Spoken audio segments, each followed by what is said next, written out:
La noche en Madrid era un tapiz tejido con hilos de una llovizna fina y persistente, un velo de melancolía que caía sobre el barrio de Salamanca.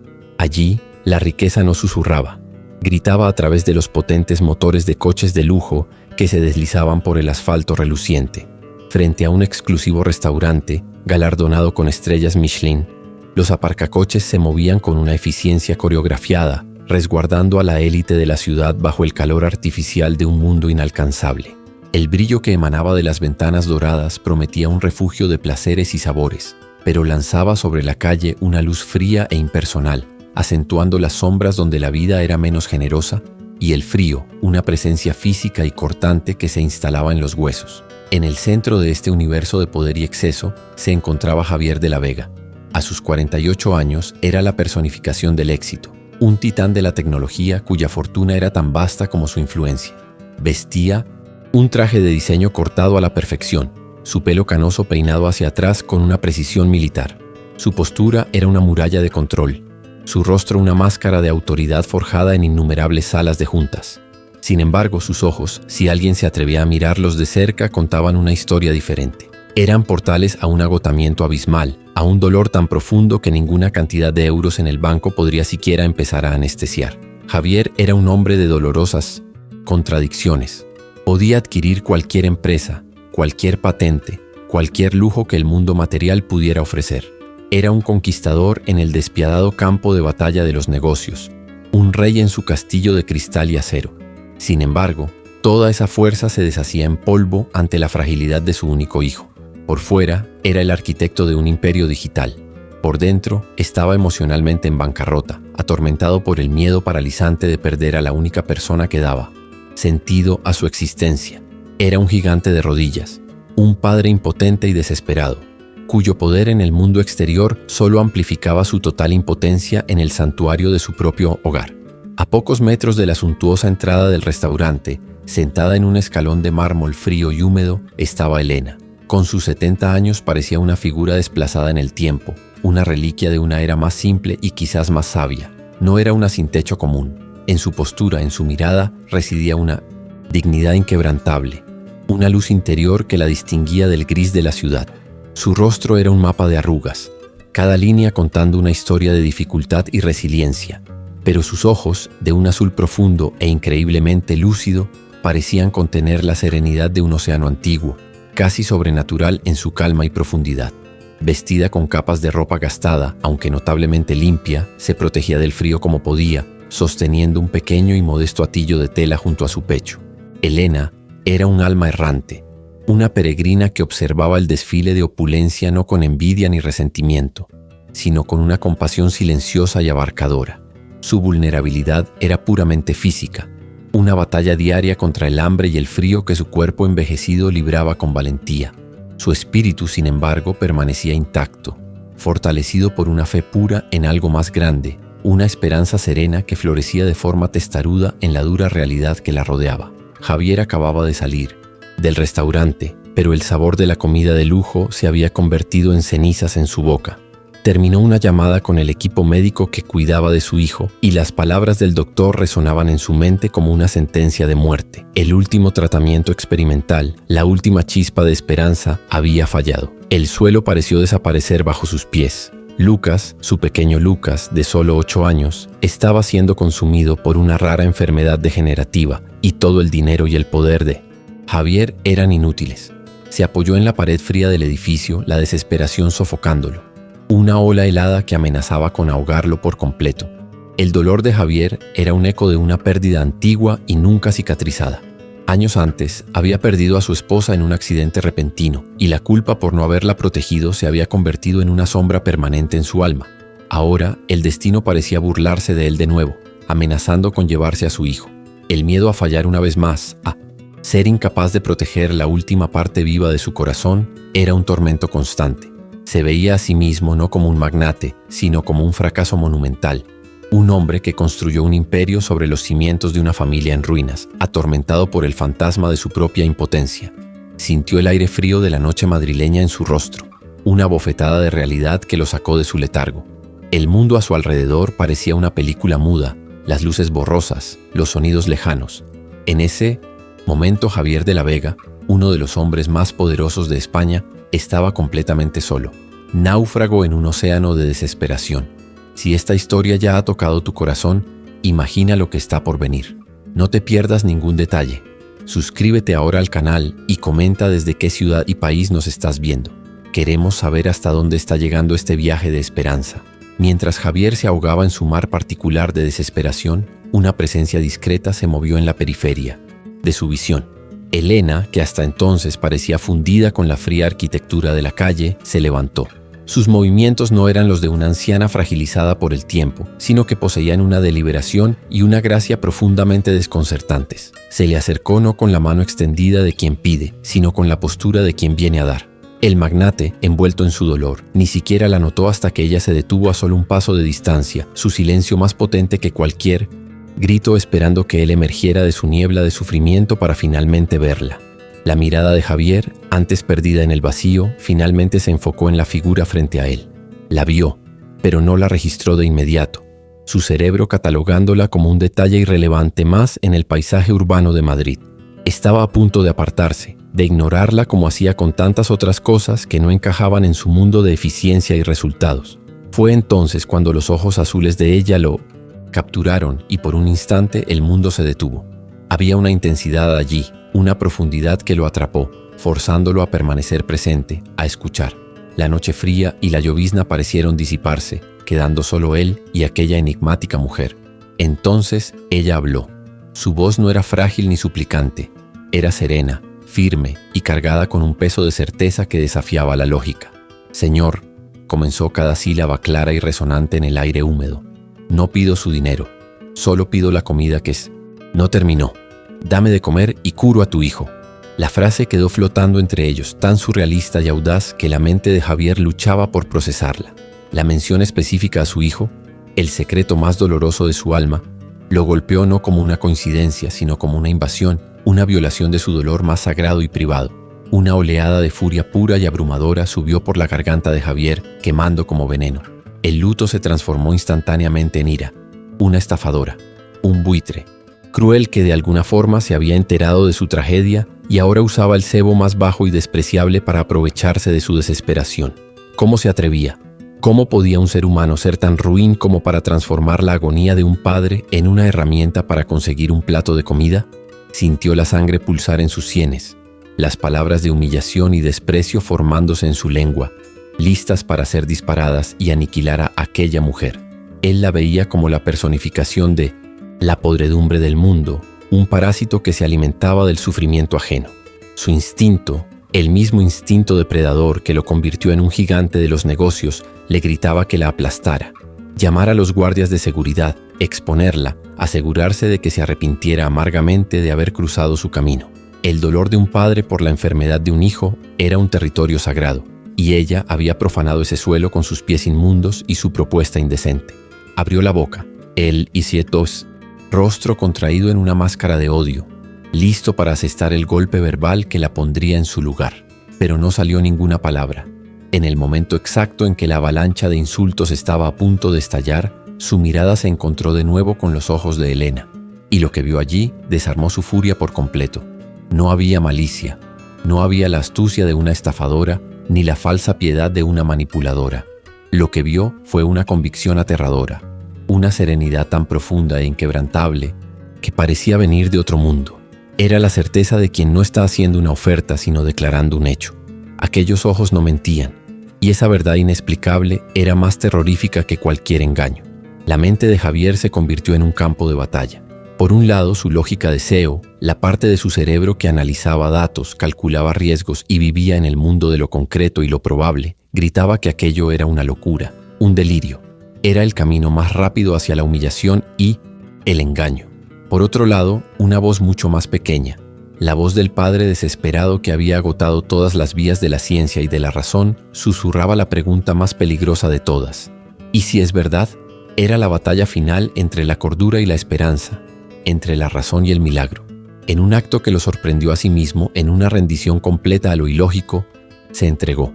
Fue el gesto de un hombre que se encontró en el fondo del abismo y en lugar de seguir cavando decidió mirar hacia arriba, hacia la más tenue e improbable de las luces.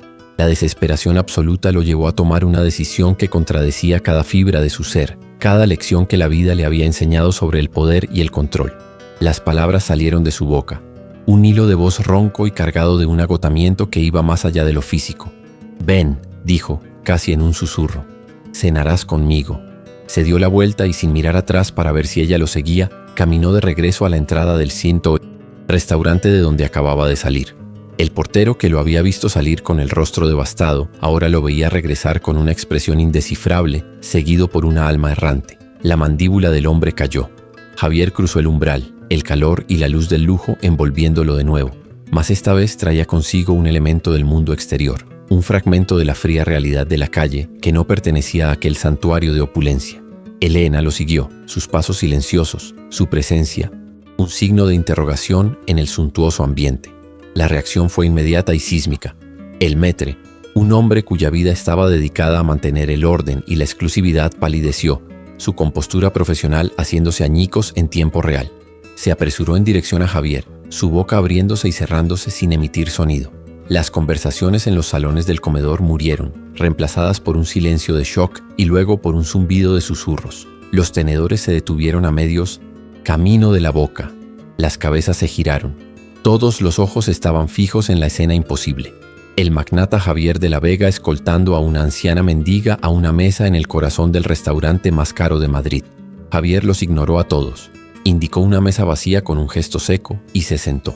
Elena se sentó frente a él, su calma un contraste flagrante con el caos social que su presencia había instaurado. La extrañeza de la situación era palpable. Una burbuja de realidad distorsionada en medio del restaurante. El contraste visual era una afrenta al orden establecido. Las ropas gastadas de Elena contra los manteles de lino blanco, sus manos arrugadas posadas cerca de cubiertos de plata pulida, su serenidad ante la hostilidad velada de los otros clientes. Era un acto de rebelión social nacido de la más íntima desesperación personal. Un camarero aterrorizado se acercó, convocado por la mirada de acero de Javier. «Tráigale a la señora lo mismo que pedí yo, y una botella de la mejor». «Agua que tengan», ordenó Javier, su voz no admitiendo discusión. Él mismo no comió, solo observó. Observó mientras Elena comía, no con la avidez de una hambrienta, sino con una dignidad y una apreciación que lo fascinaron. Cada bocado era deliberado, cada sorbo de agua era tomado con gratitud. No estaba solo saciando su hambre, estaba realizando un ritual sagrado, honrando el alimento que le había sido dado. Javier sentía como sus propias certezas se deshacían a cada minuto. Su teléfono vibró sobre la mesa, sacándolo de su trance. Era un mensaje de su socio, Carlos. «Javier, el maître del Salamanca acaba de llamarme. Dice que has entrado con una sin techo. Por el amor de Dios, dime que es una broma. La gente está preocupada, creen que estás sufriendo un colapso». El mensaje fue un puñetazo de realidad, un recordatorio del mundo lógico que había dejado atrás al cruzar la puerta. El mundo exterior, el mundo de la razón, ya lo juzgaba, ya lo diagnosticaba como loco. Él ignoró el mensaje, pero su corazón latía descontrolado. La presión externa se sumaba a su propia guerra interna. Era un hombre que había construido su vida sobre la percepción de fuerza y control. Ahora, en un único acto de desesperación, estaba arriesgando su reputación, su imagen, todo en nombre de una promesa susurrada por una extraña en la calle. ¿Estaba perdiendo el juicio? ¿Era este el sonido de su mente rompiéndose bajo el peso del dolor? ¿O era el sonido de una puerta abriéndose a algo que nunca había considerado posible? La duda era un veneno, pero la imagen de su hijo, pálido y débil en su cama, era un antídoto para cualquier vacilación. Lucas era todo lo que importaba. Si existía una posibilidad en 1.000 millones de que aquella mujer pudiera ayudar, él la tomaría con ambas manos, incluso si eso significaba ser visto como un loco por el resto del mundo. La opinión de los demás, el imperio que construyó, todo se volvía secundario ante la posibilidad, por más ínfima que fuese, de volver a oír la risa de su hijo, de verlo correr, de no tener que enfrentar el silencio que la enfermedad amenazaba con imponer.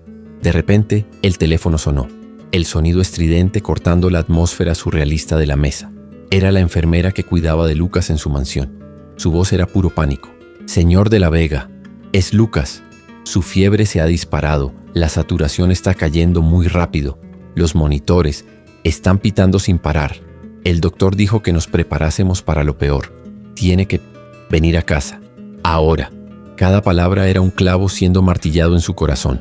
El tiempo, que antes parecía arrastrarse, ahora se había convertido en su enemigo mortal.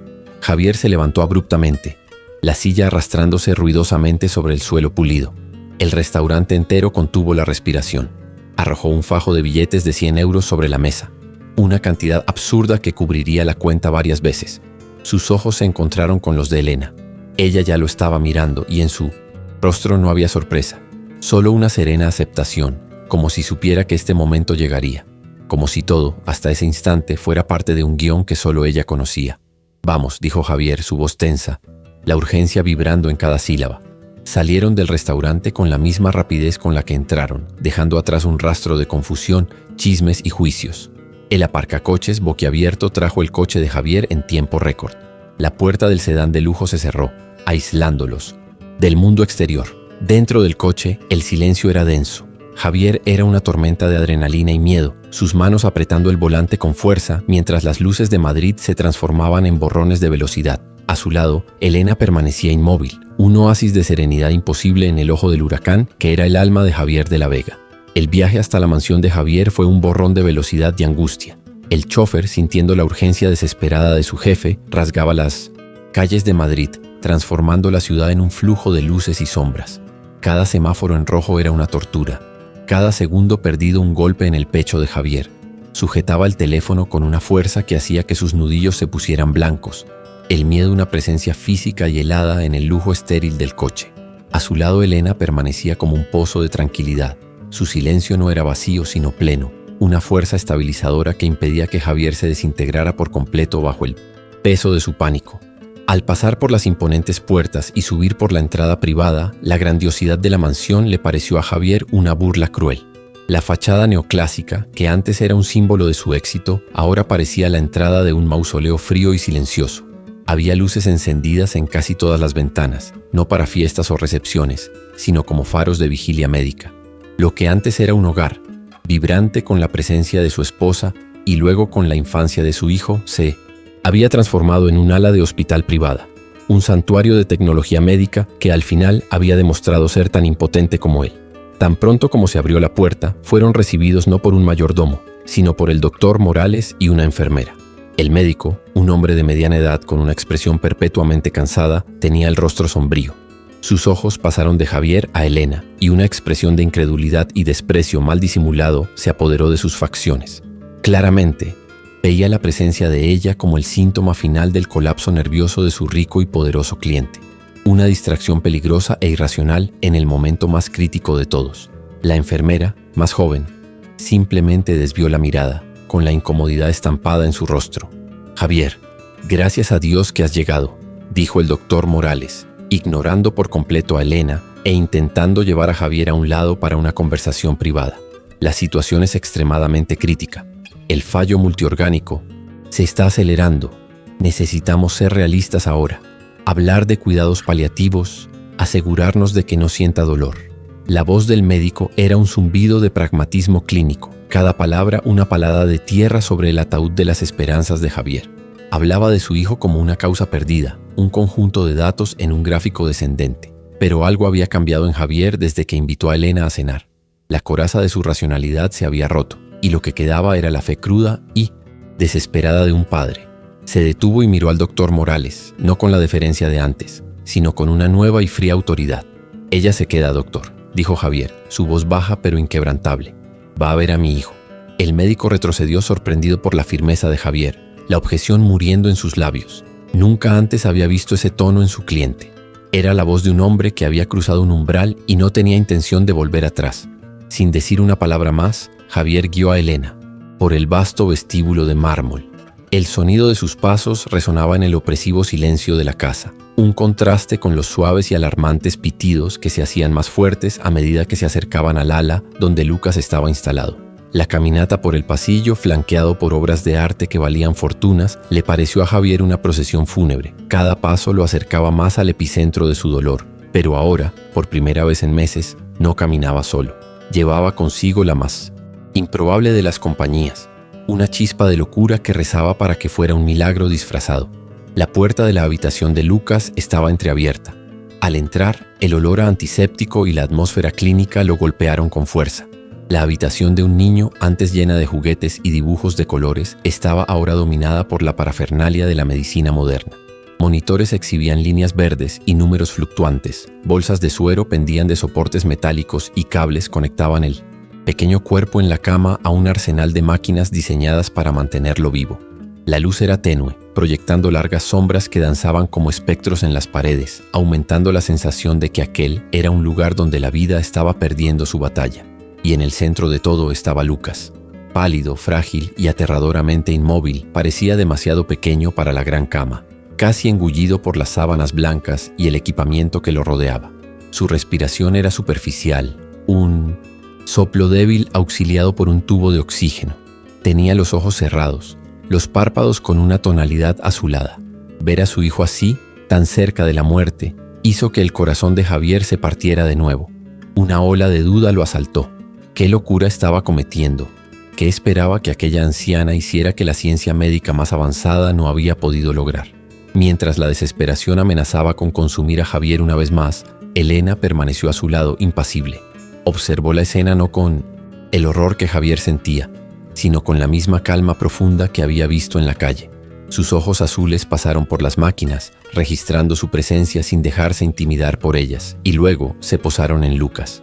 Había una ternura en su mirada, una comprensión que parecía ir más allá de la enfermedad física, viendo la pequeña alma que luchaba allí. Su serenidad era tan anómala en aquel ambiente de crisis que se convertía casi en una fuerza, una presencia tangible.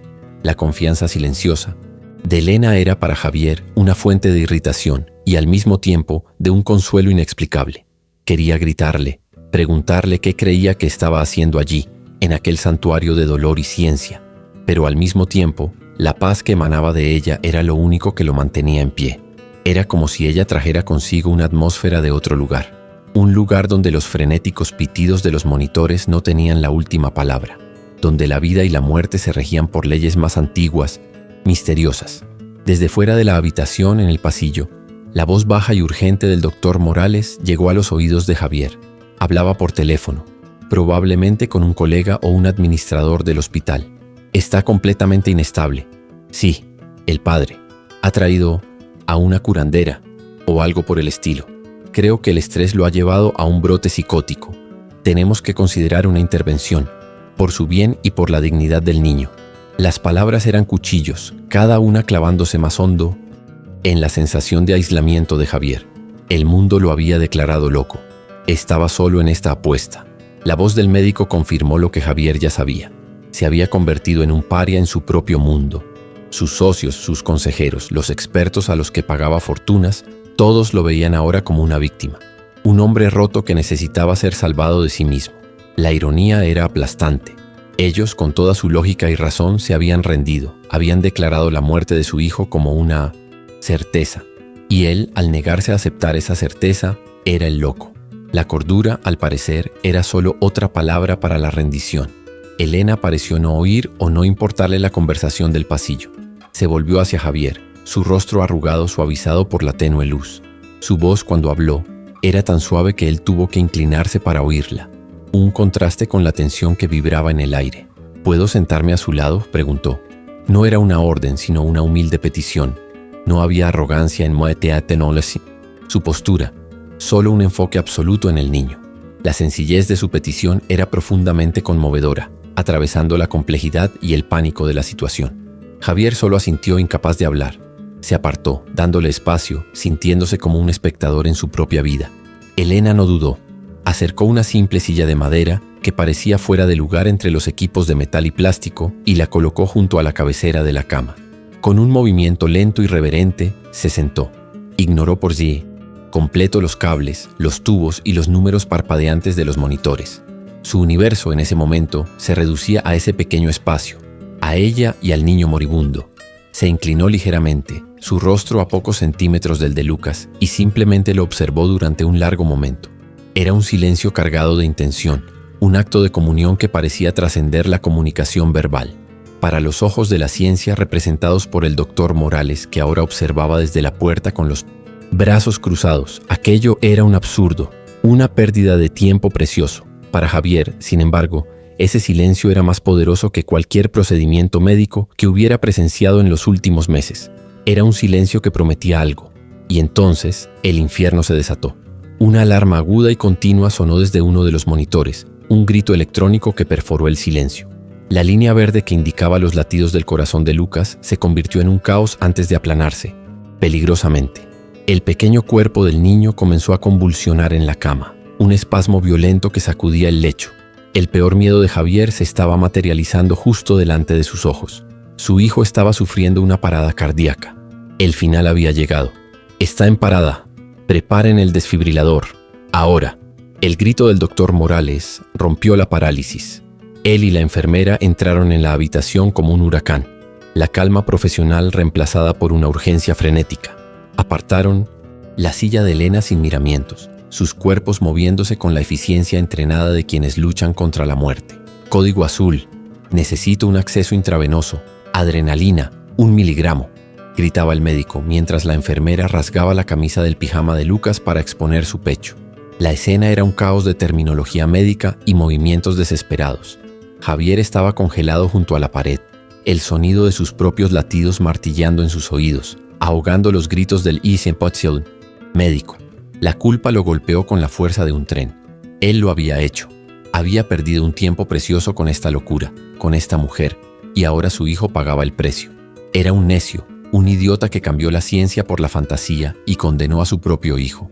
El dolor era tan intenso que apenas podía respirar. En medio del pandemonio, sus ojos desesperados buscaron a Elena. Esperaba encontrarla asustada, derrotada, tal vez incluso huyendo de la escena de su fraude al descubierto. Pero ella no. Estaba así en absoluto. Al contrario, empujada a un rincón de la habitación, permanecía de pie, firme como una roca.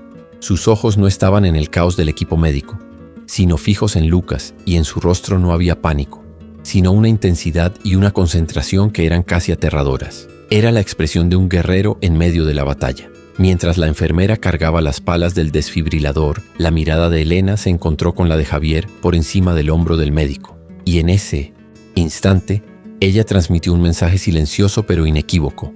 Sacudió la cabeza de forma casi imperceptible, un gesto mínimo que gritaba más fuerte que las alarmas. Era un gesto que decía: no te desesperes, ten fe, esto no es el final, esto es el comienzo de la curación. Para cualquier otra persona sería un delirio. Para Javier fue lo único que le impidió derrumbarse en el suelo.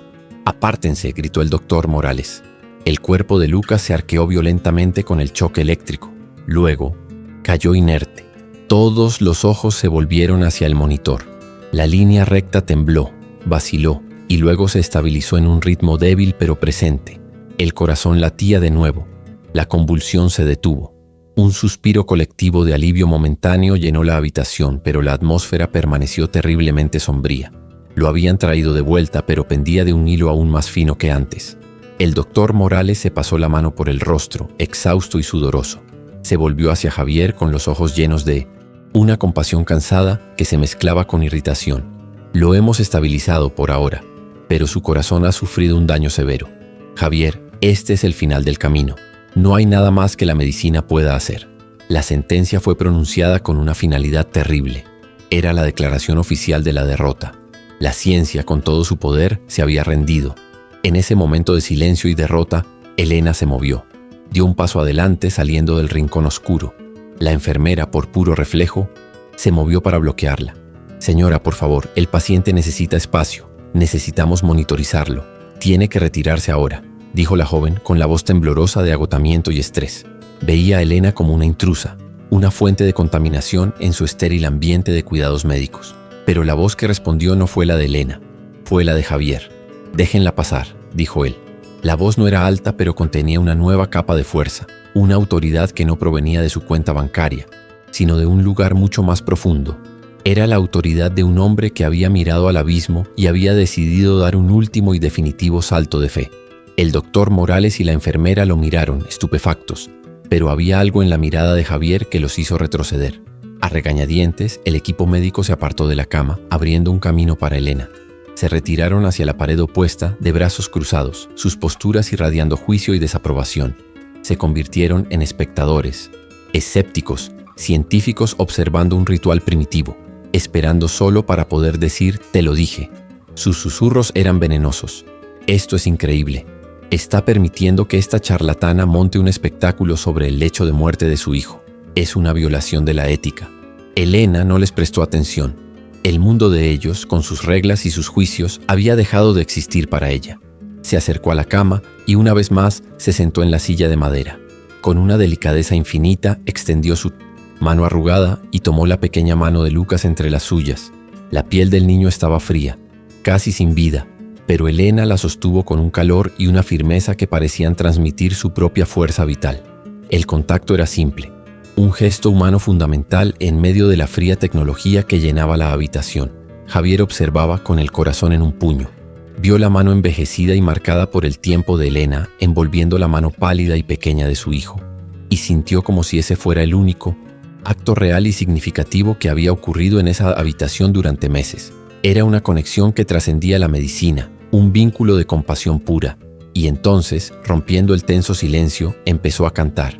No era un cántico religioso ni un ritual exótico, era una canción de cuna, una melodía antigua y simple de la España rural. Una canción que las abuelas probablemente cantaron a sus nietos durante siglos. Su voz no era la de una cantante profesional. Era un poco temblorosa, marcada por la edad, pero era increíblemente pura y estaba cargada de un amor que parecía universal. Las letras eran sencillas. Hablaban de estrellas guardianas, de ángeles que velaban el sueño y de barcos que navegaban en mares de tranquilidad bajo un cielo de plata. La melodía era suave y repetitiva, un bálsamo para los nervios.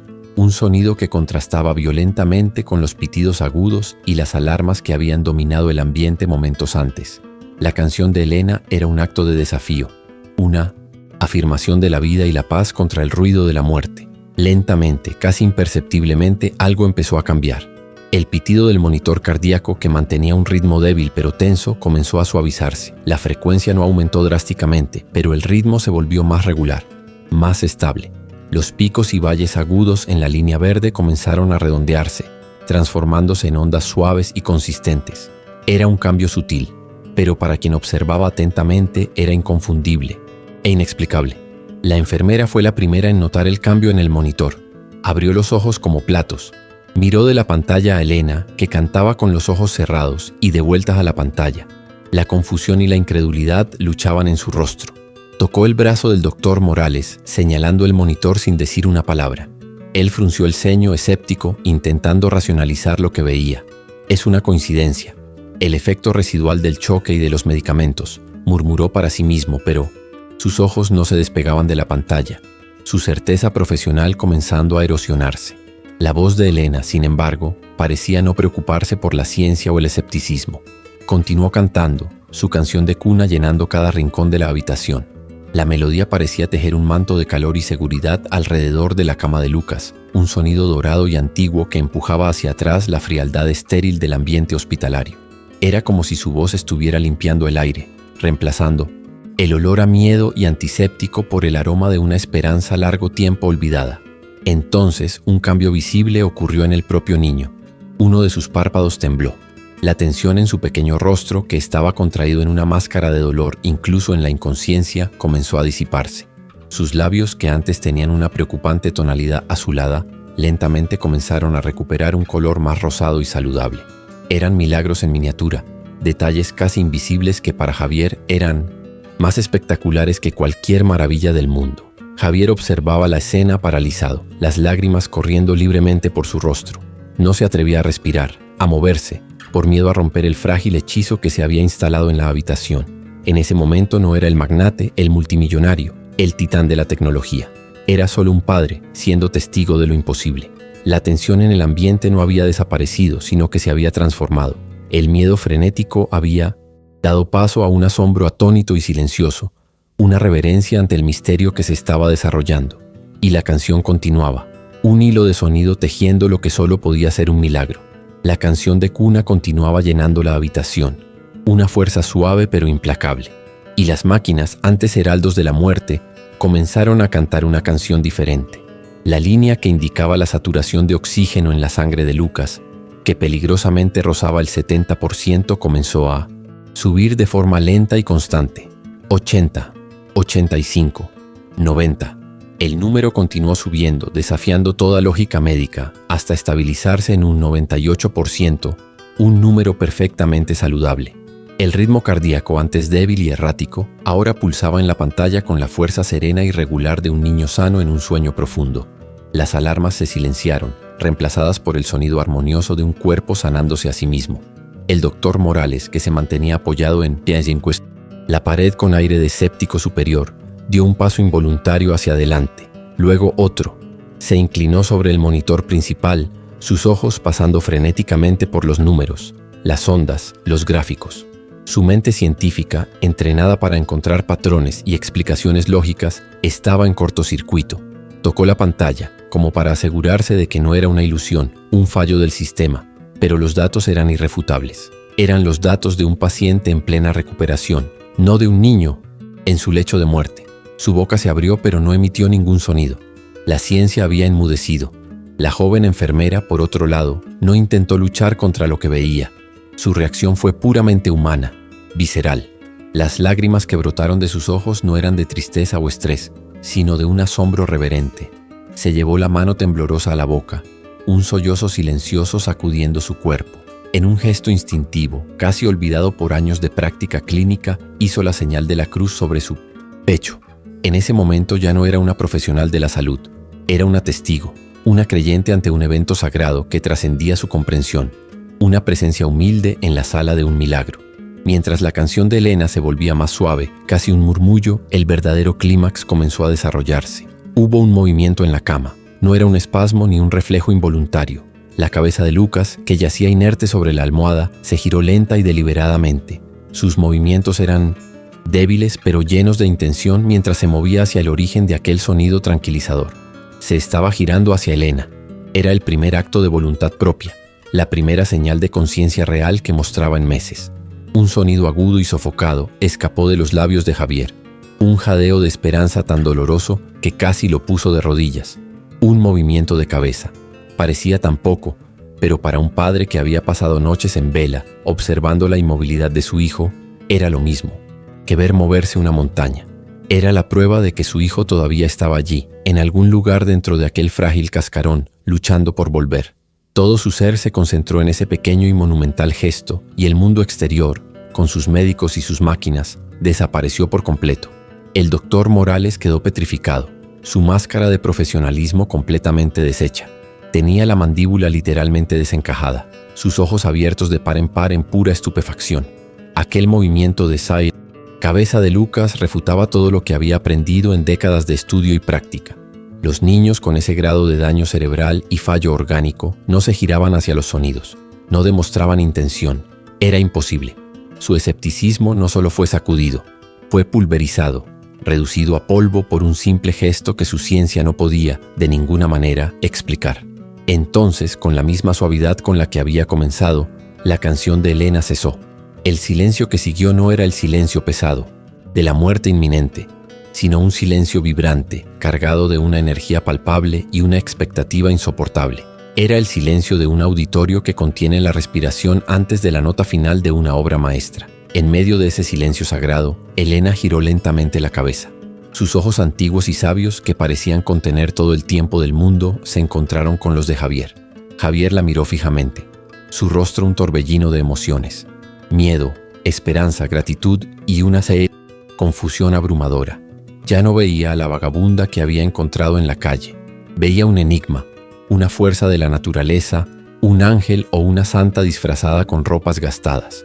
En su mirada había una pregunta muda y desesperada. ¿Quién eres? ¿Qué eres? Estaba despojado de su arrogancia, de su poder, de todo lo que lo definía. Era solo un alma desnuda ante lo divino, implorando una respuesta que su mente no conseguía formular. Elena sostuvo su mirada, y una compasión infinita emanó de ella. Y entonces habló, y su voz, aunque suave, resonó en la habitación con la fuerza de un trueno, entregándole a Javier la clave para entender todo lo que había sucedido. La fe de un padre desesperado, dijo ella con una claridad y una simplicidad devastadoras, es la oración más poderosa. Las palabras no eran una acusación ni un sermón, eran una revelación. La frase golpeó a Javier con la fuerza de una epifanía. Lo entendió. No había sido solo Elena, había sido él, había sido su propia desesperación la que lo llevó a romper las barreras de su lógica y su orgullo. Había sido su disposición a creer en lo imposible, a humillarse y aceptar ayuda de la fuente más improbable, lo que había abierto la puerta al milagro. Su fe, nacida no de la fuerza, sino de la más completa y absoluta debilidad, se había convertido en la oración que alcanzó los cielos. Su rendición había sido su mayor victoria, y como si las palabras de Elena fueran la orden final, el gatillo para la sanación completa, los ojos de Lucas se abrieron, no de forma aturdida o confusa, como alguien que despierta de una larga sedación. Se abrieron con una claridad cristalina, una lucidez que Javier no había visto en un año. Eran los ojos de su hijo de vuelta, brillantes, inteligentes y completamente presentes, liberados de la niebla del dolor y la enfermedad que los había oscurecido durante tanto tiempo. Los ojos azules de Lucas, tan parecidos a los de su difunta madre, recorrieron la habitación por un instante, pasando por el médico en shock, por la enfermera en llanto e incluso por Elena, a quien miró con una curiosidad infantil. Pero sus ojos no se detuvieron hasta encontrar el rostro de su padre. Se fijaron en Javier y por primera vez en una eternidad, Javier vio reconocimiento, amor y conexión en aquellos ojos. Su hijo estaba en casa. Una sonrisa débil pero genuina brotó en los labios de Lucas. Un sonido carraspeó en su garganta, la voz débil por el desuso, pero inconfundible. «Papá», susurró. La palabra tan simple, tan esperada, fue como una onda expansiva de pura alegría que recorrió el cuerpo de Javier, sanando heridas que ni siquiera sabía que tenía. Se llevó la mano a la boca, un sollozo escapando contra su voluntad, las lágrimas ahora cayendo como una lluvia de verano. Y entonces llegaron las 3 palabras que sellaron el milagro, las 3 palabras que reescribieron el futuro y redimieron el pasado. Con la misma claridad impresionante, Lucas miró a su padre, su sonrisa ensanchándose un poco, y dijo: «Ya no me duele». La dor que lo había definido, que había consumido su infancia y devastado a su familia, simplemente había desaparecido. La sentencia de sufrimiento había sido revocada. Fue demasiado para Javier. La presa de control que había mantenido durante toda su vida, la fortaleza de compostura que era su seña de identidad, se derrumbó en un instante. No cayó, pero su cuerpo se dobló sobre sí mismo, curvado por una oleada de sollozos tan poderosos que lo sacudían por completo. Era el sonido de años de dolor siendo expulsados, de un miedo paralizante finalmente disolviéndose, de una gratitud tan abrumadora que era físicamente dolorosa. Aquellas no eran solo lágrimas de alivio por su hijo, eran lágrimas de autoconocimiento. En ese momento de quebrantamiento total, vio la verdad de su vida. Vio cómo su búsqueda de riqueza y poder lo había aprisionado en una jaula dorada de soledad y arrogancia. Se dio cuenta de que su control era una ilusión y que su fuerza era una debilidad. Al permitirse ser vulnerable, al admitir su impotencia, había encontrado un poder mucho mayor. Un sentimiento abrumador de vergüenza y admiración se mezclaba con su alegría. Vergüenza por su arrogancia inicial, por haber mirado a Elena y haber visto solo a una mendiga, por haber confiado únicamente en su propia fuerza y en su dinero. Y una admiración infinita por aquella mujer, por su hijo, por la fuerza misteriosa que había intervenido.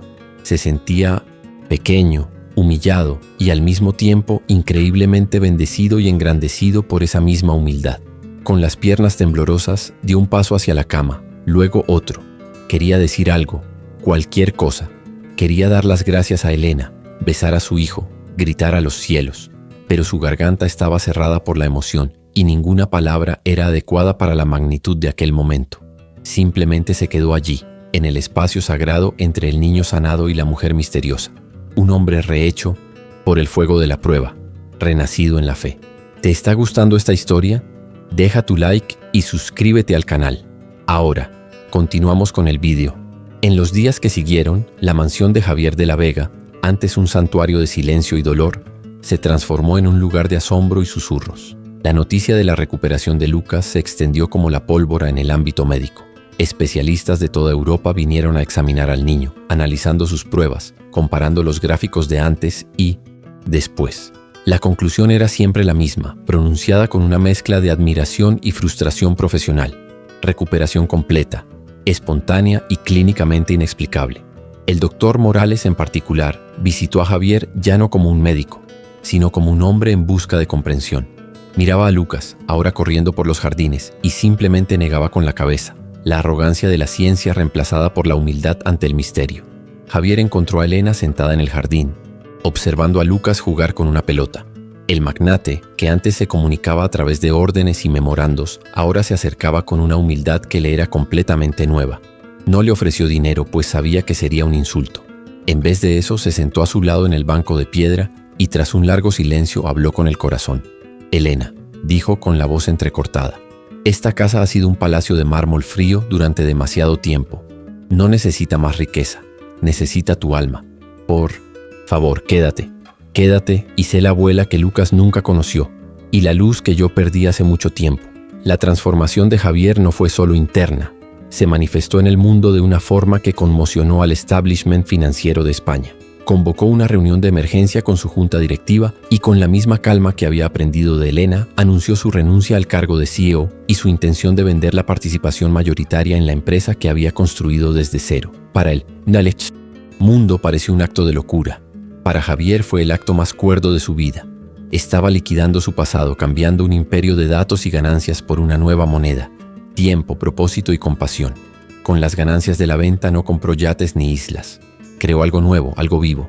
Nació la Fundación Lucas. Su misión era un homenaje directo a la noche que lo cambió todo. La fundación no se dedicaba solo a financiar tratamientos médicos experimentales para niños de familias sin recursos. Su enfoque era holístico. Proporcionaba alimentación digna, vivienda segura, apoyo psicológico para los padres y, sobre todo, un mensaje de esperanza. El primer principio de la fundación era que ningún padre debía sentirse tan desesperado y solo como Javier se había sentido. La vida de Javier encontró un nuevo ritmo, un nuevo significado. Sus mañanas ya no estaban llenas de llamadas de inversores y análisis de mercado, sino de visitas a familias, de la logística de entrega de cestas de alimentos, de la alegría de ver sonreír a un niño enfermo. Gestionaba la fundación no desde una torre de cristal, sino sobre el terreno, con las manos en la masa. Finalmente se había convertido en un padre a tiempo completo, no solo para Lucas, sino para cientos de otros niños. La riqueza que antes lo aislaba ahora se había convertido en una herramienta para la conexión humana en su forma más pura. 10 años después, vemos a un Javier más mayor, con el pelo casi todo blanco, pero con una sonrisa genuina que nunca antes había habitado su rostro. Está en un evento anual de la fundación observando a un Lucas de 18 años, alto, sano y lleno de vida, dar un discurso en el escenario sobre la importancia de la esperanza. A su lado Elena, ahora una matriarca amada por todos, observa con orgullo. La familia que habían formado era un testimonio improbable del poder de la fe. El dolor del pasado no había sido olvidado, sino transformado en un faro para los demás. Un hombre con un traje caro, con la misma expresión de dolor y desesperación que Javier había llevado como máscara una década antes, se le acerca tímidamente después del evento. «Señor de la Vega», dice el hombre con la voz quebrada, «mi hijo, los médicos dicen que ya no hay nada que hacer». Javier no ofrece falsas promesas ni lugares comunes. Simplemente pone una mano reconfortante en el hombro del hombre. Lo mira a los ojos y comparte la lección más valiosa que jamás aprendió. «Confíe», le dice suavemente. A veces, la respuesta no está en los millones que tiene, sino en el plato de comida que ofrece. Aquella noche fría en Madrid, Javier de la Vega aprendió que la genialidad del alma no viste trajes de diseño y que los milagros más profundos no se anuncian con trompetas, sino que se susurran en canciones de cuna. Descubrió que la verdadera cura para los dolores del corazón no puede ser comprada, facturada o negociada. Nace de la humildad de pedir ayuda, del valor de creer cuando toda la lógica grita lo contrario, y de la compasión que nos permite ver la luz divina en los ojos de un extraño. El valor de un hombre, finalmente entendió, no reside en lo que acumula, sino en lo que está dispuesto a dar. ¿Alguna vez has hecho un acto de bondad que cambió por completo la vida de alguien, o la tuya propia? Deja un like si crees que la compasión es más poderosa que cualquier riqueza. Suscríbete para más historias que renuevan la fe en la humanidad y comenta La Fe Sana si tú también crees que los milagros ocurren en los lugares más inesperados.